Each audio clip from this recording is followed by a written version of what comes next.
welcome back to our Citizens Crime Watch podcast. I am your host, Joe Bermudez. We are so happy to have you guys back here we're back from our little hiatus that we had for the holidays. Kind of a long holiday we had here, but we were still working, but we had a lot on our plate at the time, so we took a little bit of break, but we're back on task and we're back with our podcast. And we're kicking off 2025 with, I think that's going to be a great episode because we have two amazing, I got to say deputies. Mm-hmm. I know that because Sheriff will get on me if I don't say it. Two amazing deputies from the Miami-Dade Sheriff's Office here with us today to talk to you about what some of you probably don't know what it is. But we in the world call it the RTCC, but it's the Real-Time Crime Center. So stay tuned with us today. Stay with us because it's going to be an interesting episode. But I want to take a minute to let you guys introduce yourselves and welcome to our little humble studio here. Thank you for taking the time to share with us. So, thank you. if you want to introduce yourself and give a little background. Sure. Good morning. Detective Dan Espinoza. I am a deputy detective with the Real-Time Crime Center for Miami-Dade Sheriff's Office. I've been at this position for close to 5 years now as a detective, and prior to, I was actually an analyst for the same unit for close to 3 years. Good morning. I'm Lieutenant Guerra with the Miami-Dade Sheriff's Office Real-Time Crime Center. I'm a lieutenant there. I worked North Side. I did NRU. I did GIU. I did robbery for 8 years, got promoted to sergeant, went to Midwest, was the field training supervisor there. Then I went to Real-Time Crime Center as a sergeant. So this is my second tour there as a lieutenant. Wow. I worked So you were awesome enough that they kept you there. That's a good thing. They didn't actually keep me there because when I got promoted, I went to Intercoastal. Okay. Then I went to crime scene. Then I went to special victims. And then they asked me to come back to Real-Time Crime Center. Well, that's awesome. So I'm sure I'm back we're there. excited to have you back. And if you're Yes. back there, it's because you made a difference. And that's a good thing. So, but wow, great careers so far. That's Yes, awesome. Yes.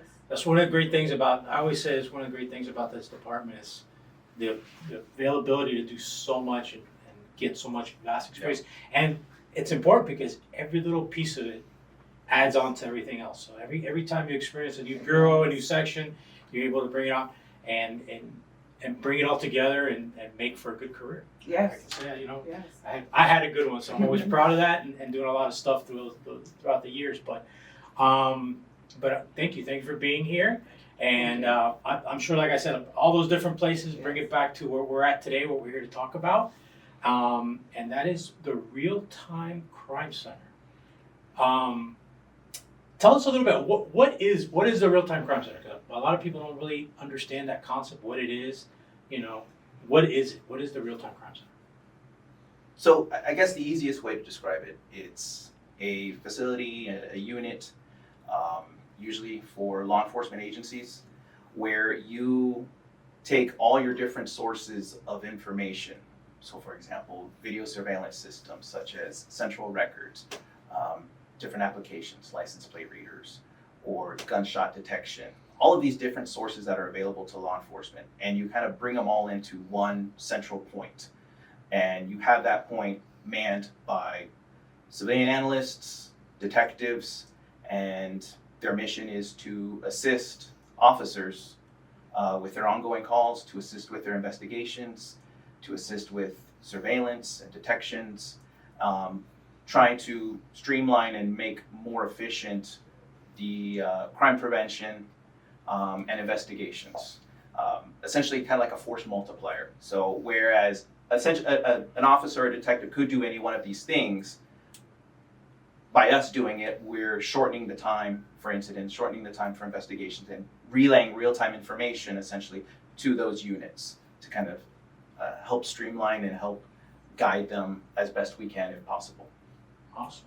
And it's officer safety too. So That is key. Yes, by us giving them the information they need prior to them getting to the calls, if they're looking for someone, not catching the bad person off guard and they think we're looking for them and we're there for something else. We let them know, okay, just in case you get there, be careful of this person or whatever.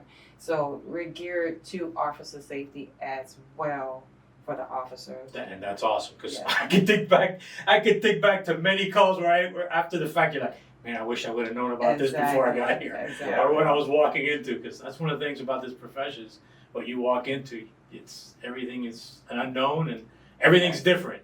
Yeah. Nothing, like I say, nothing's a routine call. So Correct. it's great to have that information. Where did this idea originate? I mean, I know we would love to say, hey, it was our idea, Miami-Dade.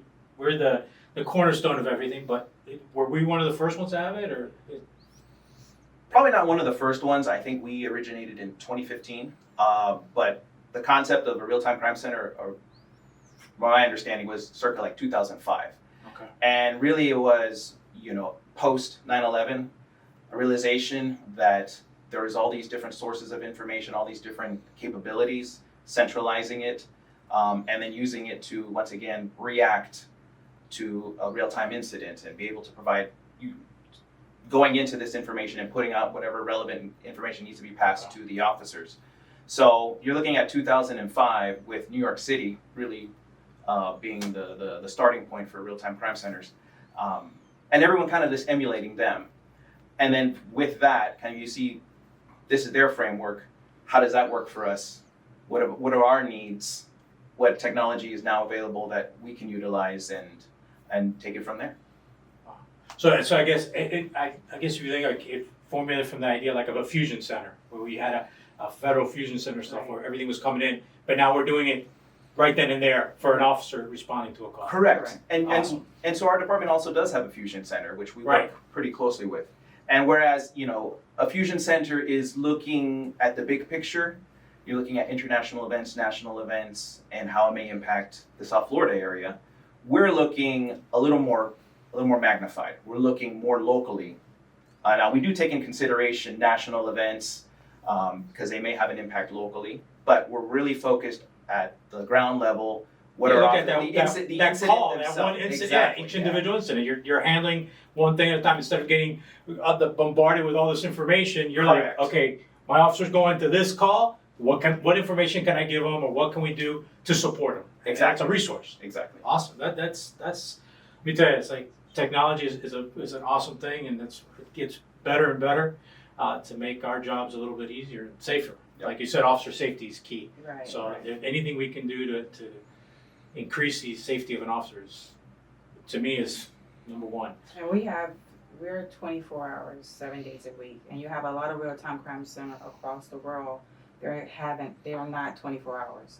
Some of them only work 20 hours. We've gone to different ones that work 19 based on their staffing. But we're 24 hours, 7 days a week. We vet the calls as the call taker is getting them before they even dispatched out. We vet those calls. Okay. So, which is another plus. We have time to vet. They have to work really fast to vet those calls that's coming in as well. And you guys are housed now with communications, correct? We're- Well, at the Because I know organizationally, we've moved around a little bit. Yes. It's the actual fusion center. we're actually organizationally we're under our Homeland Security Bureau. Right. Okay. Physically, we're next to communications. Okay. Yep. Very good. That might help getting. So you have, if anything, you could yell out, "Hey, we need this." It's happened. Sometimes you It's gotta happened. do Yeah, it, right? sometimes, and we've had a good relationship with communications, with the shift commanders, with the dispatchers and call takers, where there may be times we need to go next door to listen to tape, and likewise they come to us when there's certain incidents being called in directly to them, and they kind of reach out to us. So, good partnership. That's awesome. That's awesome. So we talked about the main functions, and it's like I said, it's an amazing tool to have out there. Talk to me, maybe give me if you can give me the everyday patrol officer, like how would you help an officer gets dispatched to a call? Let's say dispatched to a domestic. Mhm. How does this help that officer day to day, an everyday call? Okay, you got it. So, like my lieutenant was saying, is that we are first and foremost, our main objective is officer safety. And so, essentially, we're going to have every call that's being directed from communications next door to us on a computer. And so our analysts are dedicated to the different districts that we police, and they're each going to be assigned a district to manage. They're looking at all the calls. They're looking at routine calls and priority calls. Now they're going to triage a priority call. So take, for example, a domestic call. Maybe it's elevated to a 2 or a 3, a little more of a significant event. They're studying the information of the call. And what I mean by that is they're looking at what we would just call like raw intel. They're looking at the phone number being provided, the name being provided, the circumstances of the call, the location. Taking all of that raw information, and then sometimes you may not have a name provided of the subject on scene or of people involved. You may have a relationship, ex-boyfriend, ex-husband, neighbor, things along those lines. Our analysts take all that raw information and they go through all of our different systems. We're looking at both internal systems, external systems, the open internet, taking basically all that raw data, running it through to try to identify who is the officer going to make contact with. And we're looking at 2 things. We're looking at who are they going to make contact with related to the incident, maybe based on the associations, but who is historically associated to the address. Because likewise, you would understand. You're going to arrive on scene and you're dealing with person A and person B involved in this incident, but also person C is on scene who's not involved, but it happens to be May there. have a bad history. I also want to know the past of that guy too. Right. So what our analysts will do, and we try to give them a time frame of 2 to 5 minutes to give some type of result to us, the detective. Reason being is because that's a typical response time with lights and sirens. Okay. Our analysts will triage information and pass to the detective officer safety related offenses, which then get passed to the units responding through the dispatch computer or over the radio, depending on the circumstances. And what we're trying to do is just triage that information. What does the officer really need to know about? They don't need to know full criminal history of an individual. It's like, does this person have previous battery on an officer? Have they had forcible felonies? Any charges with firearms? Are they wanted? Are there any protection orders? Any bench warrants? Anything like that? What do I need to know? That information gets passed to that officer, so they are a little bit more understanding of who are they likely going to make contact with. We give them the name, the date of birth, and then those relevant charges. So when they hear that name and they arrive on scene, they're like, I'm keeping my action. It's in the back there. It's in the back of my head. You got it. Now I got my attention's on you too. Yep. So I'm working this, but also right. my partner or myself, we're still keeping an eye over there. And that's the primary focus of our unit to the officer on the road. So, and likewise, you're looking at priority calls, you're looking at routine calls. We know sometimes a priority call quickly de-escalates. The circumstances provided doesn't really warrant what we saw on scene. And likewise, a routine call quickly elevates. And that's why we're looking at both. We're looking at everything. And you guys are able to tell to the officer if you've been to that residence before, how many calls? Yes. And stuff like that, if they just, maybe last shift.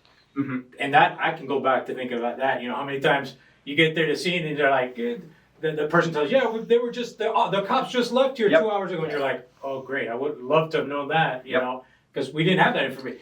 I going back dinosaur wise here, you relied on squad members. Right. You get dispatched to a call and the squad, hey, I've been to that house 4 or 5 times, be careful with this, or that person, has this tendency. So now you guys are doing that for us as well. Or for, Correct. Yeah. Sorry, it's still hard for me to say. I still say us. Yes. But you're still part of us. You're doing that. Thank you. I feels good. But you're still doing that for the police officer. Yes. Because again, officer safety thing, and it also may dictate how the call goes because like you said, it could be something you may be going as a routine call. Right. But you've been to that routine call 2 or 3 times already, and now this third time it's going to escalate because it's come to that. It's every time it's gotten worse and worse, and now this third time's a charm, as they say. Mm-hmm. And you're getting there, and if you don't have that information, you're walking into it blind. You're saying, I'm just walking. Well, I guess it's another custody dispute. Yeah. You've had custody disputes all week long. Right. So, and this is the one that broke the camel's back, and now it's going to go. Which I guess that is just, in so many ways, is the benefit of us going back to historical information. One thing I was told back in the academy was we visit 10% of the population 90% of the time.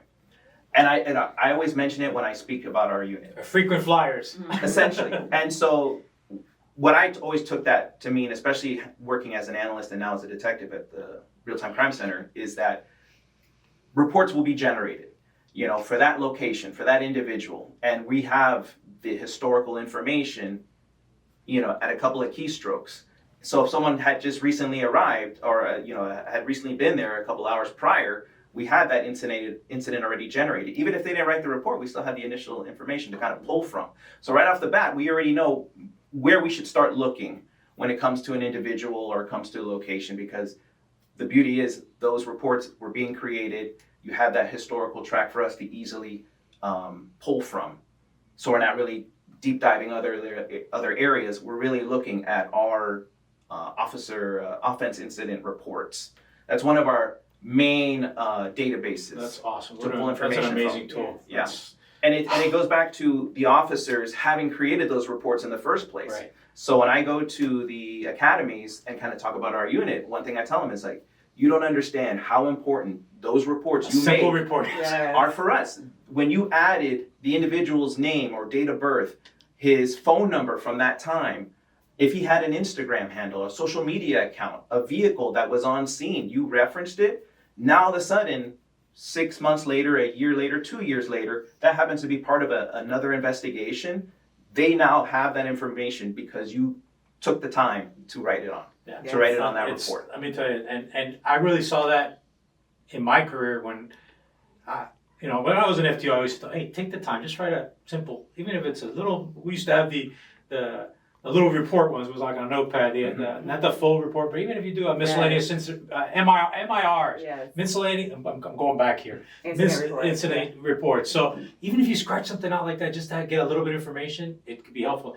And when I became a detective later on, I guess it's like a prequel to this is, you go searching for something and that one little report, that may be what breaks your case. Yep. Yeah. Because you're able to connect A with B because of that one report. And you're like, Yeah. man, if I didn't have this, I'd still be stumbling around and spinning trying to find information. So it's documentation. Documentation, it's so helpful. And what I was saying before is like our main mission is working with the officer responding to the call. There's also the follow-on. What happens after the incident is done, the report's written, and now it's getting passed to the detective. How can we help out at the RTCC? And that's where we take in our intelligence analysts, our detectives, and even some of our real-time crime center analysts. Whereas before, we're kind of triaging information and kind of giving, okay, this is what the officer really needs to know about officer safety information. Now for the detective is like, I need everything. Give me the full boat. I need the whole criminal history. I need associates, past vehicles, past locations, social media accounts, relatives. And that's where we do that work. So you guys do that too? Oh yeah, absolutely. It's a multifaceted. Awesome. It's helping the officers at the incident, and then after the fact, once it gets passed on to that detective, and now you really need to know everything. We have our intelligence analysts that's their main job, is working directly with detectives, both from our organization, but then likewise any organization. Being that we're a 24/7 operation, we get calls at the state level, at other counties, other municipalities, the federal level. Hey, I need help, criminal history on this person. I need help with license plate readers or facial recognition or social media. Any one of the different facets of investigation that we can assist with and we have access to will help out. And the more and more we talk, the more and more jealous I'm getting. Where were you guys 30 years ago? Jeez. And how much water costs? How much easier my life would have been? Yes, So, yes.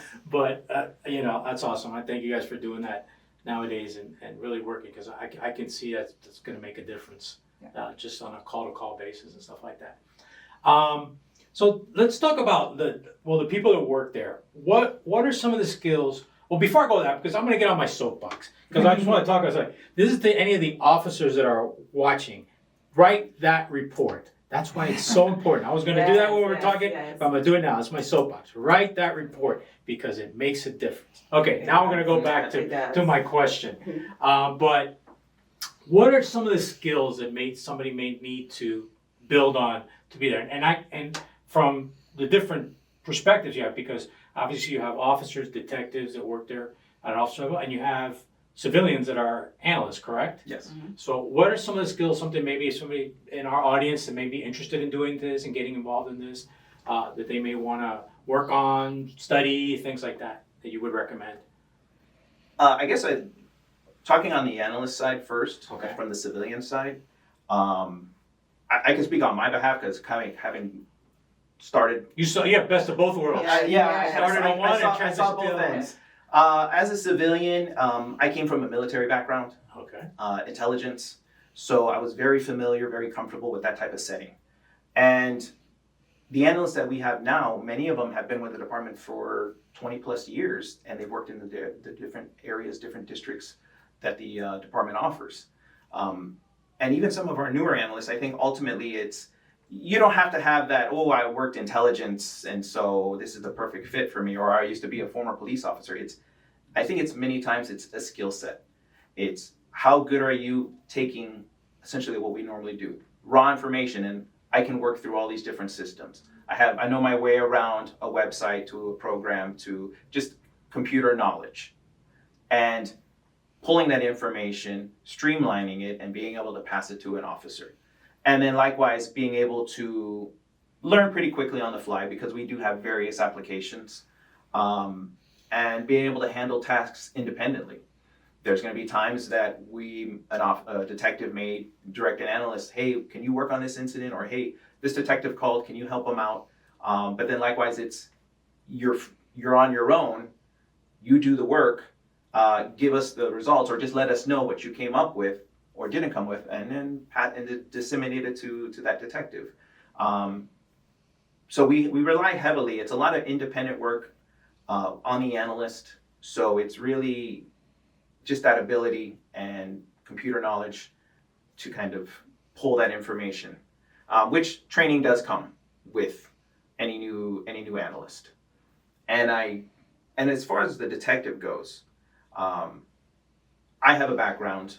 My partners have various backgrounds. You know, we have some that are over 25 years with the department, and many of them have worked in RID. So they worked that proactive unit. We've had people work tactical narcotics. We've had people that were FTOs that have worked general investigations. So we have just the varying degree of experience. So I can talk to my partner that's worked in RID and mention a intersection in the Northside district, and he knows exactly where the store is. He knows when we're talking about an intersection, he's like, oh yeah, that crew works over here, and then that crew works over bring it back. Yeah. Exactly. All the different jobs you get to bring it in and. So where I myself can bring in more of a intel technology approach, like, hey, this is probably the best way to process this information on this application or this website. They're bringing in the street sense into the unit, and like, oh, this is a crew we should be looking at over here, and like, oh, hey, you know, there is a trend of these stolen vehicles being dropped off over here, and it may be tied to this person, and oh, there was a robbery over there. Okay, or so and so. It's a good hodgepodge of different experiences. Exactly. Bring them all together, and you're able to. And it's good to know, hey, something a homicide. Hey, you were a homicide. Let me ask you a question. Exactly. And stuff like that, and being able to. Exactly. To pick the brains. We have the chance to pick the brain and kind of like, how did it work out here, and then where should we be looking? And it's been great because of the diversity of the experience. That's great. And that's what so there's no cookie cutter officer we're looking for. And likewise, once again, technology. Are you willing to work on technology, work behind a computer? You know, like I said, some of my partners, they never would have done that before. And I remember, like we were talking about I remember transitioning from paper to the laptops. Oh God, And yes. It's funny because the dinosaur. I remember the officers were on at that time that had like 25 years on or something like that. They're like, "What? Why I gotta use this damn computer? What do you want me to do? What?" Yes. And they threw it in the back seat. And they never wanted to deal with it. And they're like, it was forever. It was like, you know, because you get antiquated and it's just you don't want to open yourself up to anything new. But technology is there. You gotta stay up with it, and it's the future, as they say, you know. But that's awesome. So working like that for like on the civil side, maybe having like analysis type classes or stuff like that. If you're going to study things like analytics and stuff like that, where you, like you said, be able to take data and do that. Taking large amount of data, being able to process it, generating some type of results, and then just be able to pass it off, and knowing that either I can do this maybe as a group, couple people working an incident, or I'm doing this independently. I know one of our requirements is a criminal justice focus, or at least a degree. And since many of our analysts have come within the department, they have already kind of had that experience. Maybe if they didn't work on it directly, just kind of being in its presence of, I've looked at reports, I've heard about incidents, I know our codes, I've heard the radio before, and so sometimes it's like that little bit too. That's experience that was gained. So my wife is really good at search social media, because like I bring up something, she's like, "Oh, did you see it on Facebook, on Instagram?" I go, "What are you talking about?" So something like that, There you go. somewhere like that, because nowadays social media stalker. Social media stalking, yeah. Yes. So if you're a social media stalker, you have a future with the Real-Time Crime Center. You can put it to work and make some flow. Yes. So that's funny, but seriously, it's something you really do probably could use. It's something that's important, because so much nowadays is out there on social media that being able to search and find information there, Oh, we use it a lot. Yes. So that's a plus. You have to know That's what social media. we tell you kids, be careful what you post, because it will follow you around forever. So thankfully our criminals are just as dumb and post Everything. just as much, and they don't know, hey, look at me with this gun, I'm a convicted felon. They love to share. They love to share, thankfully, and we can use that to our advantage and stuff like that. So awesome. So what? Like I said, this has been around for a while. We're talking since 2015, pretty much here. Any specific incidents that you can talk about? Not to reveal too much secrets, but like anything that where you saw that something at the RTCC really made a difference, like a specific incident where a crime was happening, something serious was going on, that you were able to use the RTCC to make it happen or come to a resolution. I can bring one up.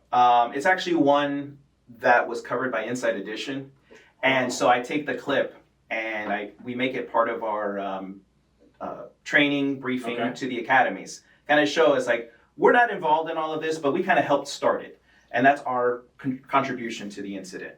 It actually happened in, I think it was April of 23. It was a armed robbery in city of North Miami. And you had two subjects with, I think it was AR pistols, and they were in a white Lexus. We got the information, and we're monitoring all the radios. And when we hear a bolo, we're paying attention. And what we're particularly looking for in this type of incident is, did they identify a vehicle? Okay, in this case, we're looking for a white, I think it was a 2-door Lexus. They were able to get a tag. We copied that information. So now that we have an officer's bolo, we have our ability to our version of being proactive. We can wait for the robbery detective to respond and maybe include that into the system to maybe hit off a license plate reader.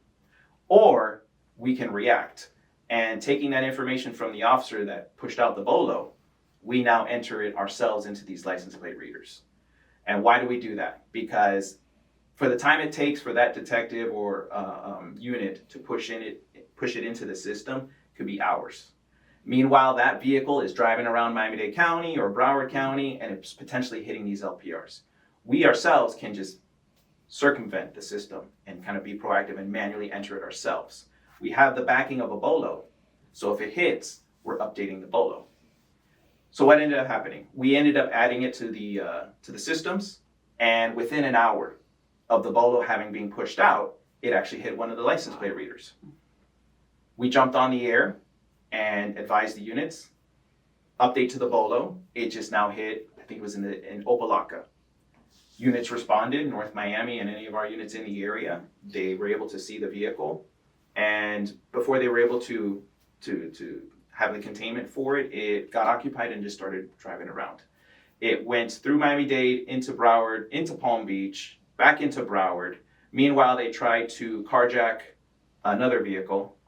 I believe they were unsuccessful, and then tried to carjack a second vehicle, which they were successful. Both vehicles ended up were both stopped in the Tamarack area, and both were taken into custody. I think one of them even tried to escape, run through a canal, went into an occupied residence, so more charges on that individual. But that was just one example where us just taking initiative, monitoring the radio, and contributing kind of just set off the events in motion. Wow, so that's a pretty amazing story that you guys were able to jump in and do stuff like that. I mean, is there anything else, like anything, like maybe like a quick, where an officer, like I said, responded to a call, something like that? I mean, I could bring up another one, and it actually would bring up a great tool that we have access to that many of the public may have heard of and many may have not. We had a call regarding a suicidal individual in the Holliver Beach area, and it was late evening, maybe 6, 7 o'clock, 8 o'clock at night, and he was stuck in the mangroves area of Holliver Beach, and he was trying to say, I'm near one of these lighthouse areas. We actually had an application called Carbine. Carbine has 2 different names. It's actually a program that our communications uses, and it's very, essentially what it is, it's a geographical representation, just a map of all the 911 calls that are happening through communications. And it's showing the different icons, where the calls that are ongoing, the calls that were just ended. And so this individual is still on the line, and we had access to this application, so we see where he's located on the map. So we can see from the Real-Time Crime Center where in the mangroves he's located.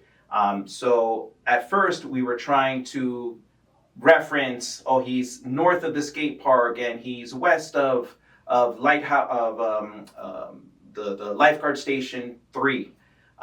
But it was already nighttime. It was kind of hard for our officer to figure it out. So being that this tool can be forwarded, we were able to send essentially the live link of the person via Google Maps, and essentially we just forwarded it to the officer's phone. Wow, that's and like, hey, we're going to send it to you, and you're going to be able to see where he is. If he happens to move, you'll see the motion. And so with that, he was able to determine, now that he can open it on his phone, where that caller is in relation to him, since the phone will show him, and he just guides himself in.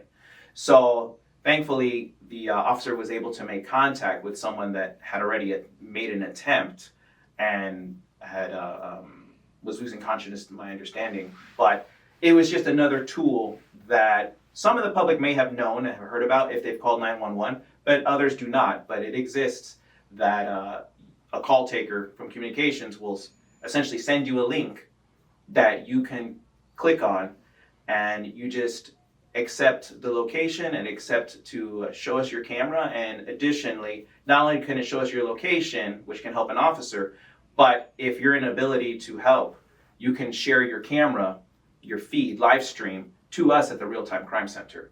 And so it's not only showing the video, it's showing audio and your location, all tools. And likewise, you can essentially chat, text message with the call taker.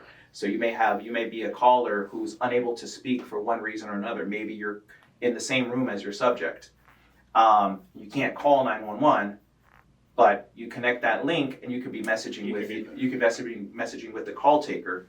You could be actually sending images from your phone to the call taker as well, which we can also see. So it's just great tools that exist, and then this one actually helped out with someone that was. Wow, that's an amazing thing. Yeah. It's incredible. I get jealous. Where was this? Where was this before? So you said about sharing the camera. One of the things I wanted to ask is, because so you guys have access to various types of feeds throughout the county, right?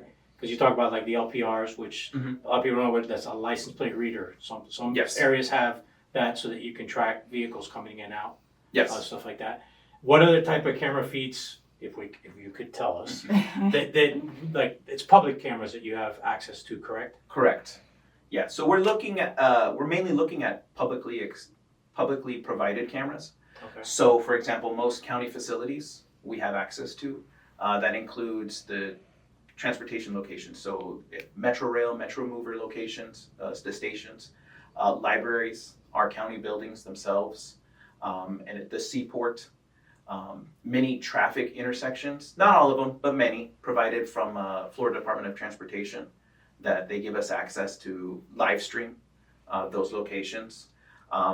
Additionally, we have some more investigative cameras that we have access to assist with particular cases. And of now, there was a previous program, Project Greenlight. Okay. Yeah, I was going to ask about any future stuff. I know that we're talking about that at one point. Yeah, so we have there was a county program, Project Greenlight, way to kind of bridge public to business type of relationship in introducing cameras. We have a couple of locations at the moment, and as with the transition, we're looking to build off of a similar type of program with other businesses in the Dade County, Miami-Dade County area.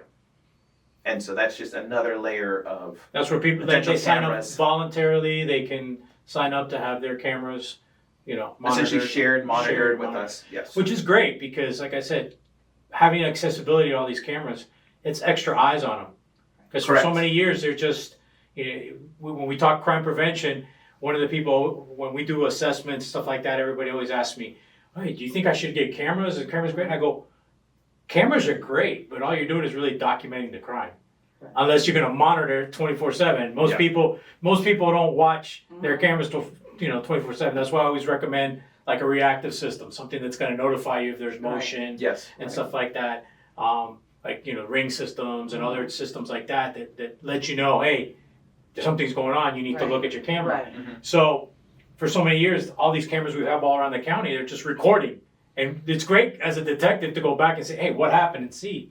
But now you guys have that accessibility, which gives you more eyes. Right. And, you may be watching. You happen just to be going through a feed and all of a sudden you see something going down or that doesn't look right. You're able to act on that. You're right. So that's excellent. That's awesome to have that accessibility. So we want to make sure anybody who has cameras out there, share them. Let them watch. I mean, not inside your house, but let them watch. It's good to keep the outside areas safe. And it's great too because I know the public always uses, like you were mentioning, those apps like Nextdoor or Ring Neighborhoods. Mm-hmm. And at least when I was on the road, one thing I would do was when I was working in Midwest, was create a profile there myself for that particular area that I would patrol, and I would just kind of look and see what people were posting in my patrol area. A couple of people stealing pots or bikes or vehicle burglaries. And so I'm just seeing, okay, what are they wearing? What do they look like? Where are they hitting? And then kind of just look at the timestamps, what time. I'm like, okay, that's going to be where I'm going to patrol. Yeah, you get that. You get a good idea. And at the very least, very smart. Let that reflect in his evaluation. He's very intuitive and he's putting stuff to work. Proactive. Well, and you try to be. That's a short form of being proactive. But it's even if I don't happen to make contact with anybody, at least my presence would hopefully be a deterrent. But likewise, the public contributing to those types of sites, it ends up, the detectives themselves are looking at it as well. They relay it to us, and us kind of being that central point again. It's a detective in Hammock's district may have a vehicle that matches pretty close to one that was used in our Northwest district or one that we saw mentioned in Broward, if we're monitoring Ring in Broward. Right. So it's, while the public may not realize it, there's many times that we're associating cases just simply because they contributed just in that fashion. So we may not be able to access your cameras directly, but you contributing yourself, you're sharing it. You don't realize how many times it's assisting us. That's great. So, and if you ever come across anything, if you see something on your Ring camera or something on one of your, share it, send it information, because you never know. Our motto in our program here, Citizens Crime Watch, is being the eyes and ears of the community. And you never know, something you may see that you got that intuition. That don't look right to me. Yep. So you may share that, and that may be that lead that detective needs, or that may be that video that alerts somebody to something, it's stopping something from happening, or actually finding somebody that did something. So share that. And then to go back also, you were talking about any businesses that reach out to, how do they reach out to sign up for something like that? Do they contact the Real-Time Crime Center? Sergeant Greenbaum have information. She has a team that goes out and deal with the public, and they actually have a phone number. I just don't have it with me. Okay, we'll get Yeah, that. we We'll can get provide that. it. We'll get that. We'll put it. Here's where I do my little magic. We're gonna go ahead and put that number right down here. We're gonna get it for you and put it down so that you can contact if you're Yes. interested, and we'll put it in our description. Okay. All the contact info to reach out to you guys, because I'm a big proponent of that. And if you're a business and you have that ability to share your cameras and get it to the department, every little bit helps. So we'll help you guys promote that and get that information out for you guys. Thank you. Awesome. So not to put you on the spot, but where do you see, or what kind of a wish list, or what something you would like to see the RTCC go to, like something that you think that would be the next step for the RTCC? I know it's hard to think, but I mean, there's a lot of technology out there, and it's the real-time crime center, the capability and just the entity itself. It's so many departments have a version of it, and every version is different. What the city of Miami may have in theirs, we don't have, because there's a different focus. As far as I think the next step, one big thing that keeps getting mentioned are drones.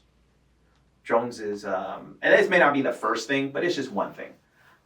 Drones for first response is one thing that when we've gone to either a convention or heard just discussions, DFR, drones first response, is one that keeps coming up. Because it's just another means of getting eyes on quickly. Like, for example, us having access to all the different cameras throughout the county, one thing we try to do is if we see an incident occurring at a particular intersection, particular location, we have an understanding of just our experience and having been with the unit for so many years is where most of the cameras are at. So if we have an incident at a particular intersection, we know, I know there's a camera right there, or it's half a block away. I'll go to that camera and see if I can see something. We're looking at that incident, looking at the comments. If there's a subject with the description, okay, I'm keeping an eye for that.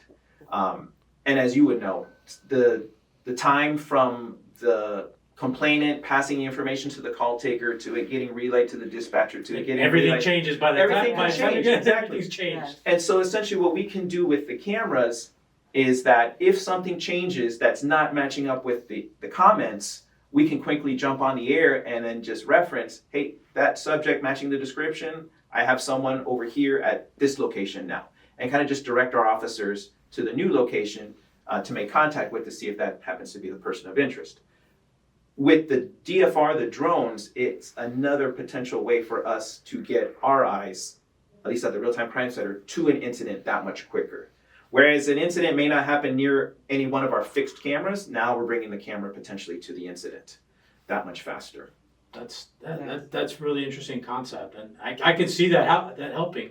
I mean, the military uses it. I mean, military usually sends out drones before sending out a team or doing something like that. So it's only reasonable that we as first responders have that ability as well. So so if you're a company that has millions of dollars in drones and wants to donate to Miami-Dade Sheriff's Office, please contact us here and we'll put you with them. So and me and Elon are like this. So I'll talk to him. Maybe we can get you a satellite. Yes. The next time he puts up a SpaceX rocket, There I'll we have go. to put up a Yes. Miami-Dade Sheriff's Yes. Office satellite up there for you guys.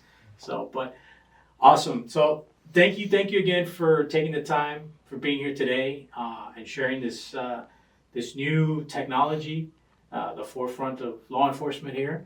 I can only see it getting more involved and becoming it's to me it's a crucial part of law enforcement right now and what we do, what officers do in the field. So, but thank you for your expertise. Thank you for your dedication. Thank you for what you do.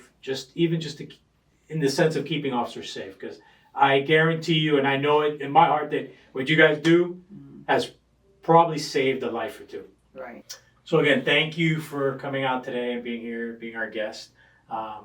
You're more than welcome to come back again to share when those drones. When you get those drones and you want to come, we can do something do something out on the field. We can do on the scene, or what they call on location with some drones and stuff like that, because we'd love to get something like that and talk about that. But again, thank you for sharing everything and being here. And again, you're always welcome to come back. So appreciate it. Thank you for having us. Guys, thank you for joining us today. Hopefully you learned something new about our real-time crime center and the future technology of our sheriff's office and law enforcement in general. But before you leave, make sure you click on like, subscribe, so that you can keep up to date what's going on. We have a good list of future guests coming up. I promise you there'll be some good ones coming up. Probably in the next couple months.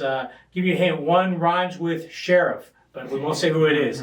All right, but they'll be here, she'll be here, and we'll be able to share the future of this fine department. But until then, remember, crime prevention starts with you.